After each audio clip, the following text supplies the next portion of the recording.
ম্যাচের শেষ বাঁশি বাজতেই এবার আর টানেলের পথ ধরলেন না ক্রিস্টিয়ানো রোনালদো। চোখের পানি আটকে মাঠের মাঝখানে দাঁড়িয়ে তাকিয়ে রইলেন দর্শকদের দিকে। আর কখনো ফেরা হবে না, বিশ্বকাপের আসরে আর কখনোই মাঠে নামা হবে না, তাই শেষবারের মতো হয়তো একটু থেকে যাওয়ার চেষ্টা। তবে রোনালদো শেষ পর্যন্ত চোখের পানি আটকে রাখতে পারেননি। ঠোঁটে ঠোঁট চেপে কান্না আটকানোর বৃথা চেষ্টা করেছেন। প্রথম ফুটবলার হিসেবে ৬টি বিশ্বকাপ খেলা এবং গোল করা ফুটবলার, তবে হেক্সার চেষ্টাতেও মিটল না স্বাদ।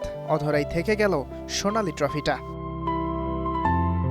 ২২ বিশ্বকাপে খেলার তেমন সুযোগ মেলেনি, তবে ২৬ বিশ্বকাপে CR7-এর উপরেই ভরসা করেছিলেন পর্তুগাল কোচ রবার্তো মার্তিনেজ। সেই ভরসা রোনালদো ঠিকঠাক রাখতে পেরেছেন কিনা প্রশ্ন আছে সেখানেও। রোনালদোকে সমর্থন দিতে ৮,৩৫০ মাইল পাড়ি দিয়ে মাঠে পৌঁছেছিল লাল সবুজের পতাকা। ডালাস থেকে বাংলাদেশ, সবারই অপেক্ষা ছিল রোনালদোর মুখে হাসি দেখা, তবে তা শেষ হয়েছে বিষাদ দিয়েই।